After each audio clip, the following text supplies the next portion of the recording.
ज़ाने मिल्लत इस्लामिया अस्सलामु अलैकुम। लम्हे फ़िक्र में आपका अपना यूसुफ बाबा। एक दिलचस्प उन्वान बगौर समाअत कीजिए। आओ अल्लाह की मग़फ़िरत हासिल करें। रमज़ानुल मुबारक का अशरा रहमत व मग़फ़िरत। जो भी कुरान करीम पढ़ता है और उसमें गौर व फ़िक्र करता है वो देख सकता है कि अम्बिया ने हमेशा ख़ुद भी मग़फ़िरत मांगी और अपनी अपनी कौमों से भी इस्तिग़फ़ार करने को कहा। मग़फ़िरत हम रमज़ानुल मुबारक के इनामात के बारे में और उस माह सियाम में रब्बानी अतियात के बारे में गुफ्तगू कर रहे हैं। नबी करीम सल्लल्लाहु अलैहि वसल्लम का फरमान है, इस महीने का अव्वल हिस्सा रहमत, दरमियानी हिस्सा मग़फ़िरत और आखिरी हिस्सा जहन्नुम से छुटकारा है। इस माह सियाम में अल्लाह की तरफ से होने वाले बड़े बड़े इनामात में से एक बारी ताला की मग़फ़िरत भी है। मग़फ़िरत और रहमत लाजिम व मलज़ूम है। वो रहमत जो अल्लाह ताला अपने उन कमज़ोर बंदों और उन ख़ताकार ग़ुलामों पर करता है जो मग़फ़िरत और रहमत की तलाश में उसका दरवाज़ा खटखटाते हैं। मग़फ़िरत जिसका मतलब गुनाहों के शर से महफूज होना और गुनाह की पर्दापोशी है, और मग़फ़िरत गुनाहों की पर्दापोशी और उनसे दरगुज़र करने को कहते हैं। कुरान करीम में वारिद होने वाले अल्लाह ताला के नामों में से अल-गफ़ूर और अल-गफ़्फ़ार भी हैं। सूरह यूनुस में इरशाद होता है कि अल्लाह ताला अल-गफ़ूर रहीम है, यानी दरगुज़र करने वाला और रहम फरमाने वाला है। इसी तरह अल्लाह ताला गुनाहों को माफ़ करने वाला और तौबा कबूल करने वाला है। अल्लाह ताला गफ़्फ़ार है, इसलिए कि वो हमारे दफ्तर हिसाब से नाफरमानी को महू कर देते हैं। गफ़्फ़ार है इसलिए कि वो फ़रिश्तों को हमारे गुनाह भुला देते हैं, और गफ़्फ़ार है इसलिए कि वो हमारे किए हुए गुनाहों को यूँ भुला डालते हैं कि गोया हमने वो गुनाह कभी किया ही न था। जो भी कुरान करीम पढ़ता है और उसमें गौर व फ़िक्र करता है वो देख सकता है कि अम्बिया ने हमेशा ख़ुद भी मग़फ़िरत मांगी और अपनी अपनी कौमों से भी इस्तिग़फ़ार करने को कहा। हज़रत आदम अलैहिस्सलाम, हज़रत हव्वा अलैहिस्सलाम की दुआए मग़फ़िरत के अव्वलीन तलबगार तो हमारे बाबुल बशर हज़रत आदम अलैहिस्सलाम और हमारी माँ हज़रत हव्वा अलैहिस्सलाम थी।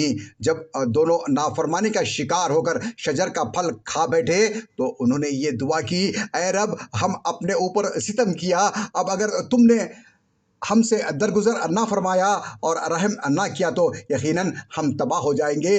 इसी तरह दीगर अम्बिया इकराम ने भी अल्लाह ताला से मग़फ़िरत तलब करने के लिए दुआएं की। हज़रत नूह अलैहिस्सलाम की दुआ, मेरे रब, मुझे, मेरे वालिदैन को और हर उस शख्स को जो मेरे घर में मोमिन की हैसियत से दाखिल हुआ, सब मोमिन मर्दों और औरतों को माफ़ फरमा दे और ज़ालिमों के लिए हलाकत के सिवा किसी चीज़ में इजाफ़ा न कर। परवरदिगार, मुझे और मेरे वालिदैन को और सब ईमान लाने वालों को उस दिन माफ़ करो जबकि हिसाब कायम होगा। सूरह इब्राहीम। हज़रत मूसा अलैहिस्सलाम की दुआ, ऐ मेरे रब, मैंने अपने नफ्स पर जुल्म कर डाला, मेरी मग़फ़िरत फरमा दे। चुनांचे अल्लाह ने उसकी मग़फ़िरत फरमा दी और गफ़ूरुर रहीम है। अल्लाह ताला ने अपने आखिरी नबी हज़रत मोहम्मद मुस्तफ़ा सल्लल्लाहु अलैहि वसल्लम को तलब मग़फ़िरत का हुक्म देते हुए फरमाया, और अल्लाह से दरगुज़र की दरख्वास्त करो, वो बड़ा दरगुज़र फरमाने वाला और रहीम है। सूरतुन निसा।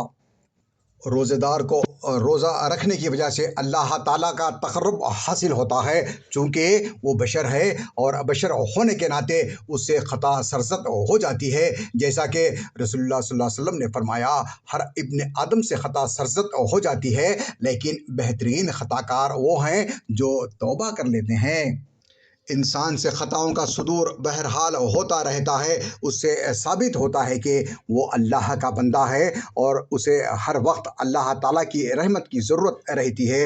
इसी से अस्माउल हुस्ना में गफ़ूर और गफ़्फ़ार भी शामिल हैं। हमें सिर्फ़ अल्लाह ताला से तौबा करने का हुक्म दिया गया है, इसलिए कि अल्लाह ही सब की तौबा कबूल करता है, उसके सिवा और किसी के पास ये इख्तियार नहीं। अल्लाह के सिवा और कौन है जो गुनाह को माफ़ कर सकता है। सूरह आल इमरान। है मिल्लत के होशमंद नौजवानों, गौर से सुनो, हमारी दुआएं, हमारी तौबा सिर्फ़ और सिर्फ़ अल्लाह ही कबूल फरमाता है, और अल्लाह के सिवा कोई दूसरा ना हमारी दुआओं को कबूल कराता है और ना ही हमारी दुआओं को आगे बढ़ाता है। इसलिए धोखेबाज, जालसाज, मौलवी नुमा धोखेबाजों के चक्कर में ना पड़ें। उन्हें सिर्फ़ आपकी जेब में रखे हुए पैसों में दिलचस्पी होती है। ایسے جال ساز اور دھوکے باز سفید پوش بھیڑیے نما مولویوں سے ہوشیار رہے۔ یہ خود دھوکہ دے کر اپنی روزی کماتے ہیں اور عیش پرستی کرتے ہیں۔ ایسے لوگ کیا خاک آپ کی مدد کریں گے؟ مدد تو صرف اللہ ہی کرنے والا ہے، اس کے سوا اور کسی پر بھروسہ نہ کریں۔ رسول پاک صلی اللہ علیہ وسلم نے فرمایا کہ ہر چیز اپنے رب سے مانگو، اگر تمہارے جوتے کی ڈوری ٹوٹ جائے وہ بھی اللہ ہی سے مانگو۔ وآخر الدعوانا الحمد للہ رب العالمین۔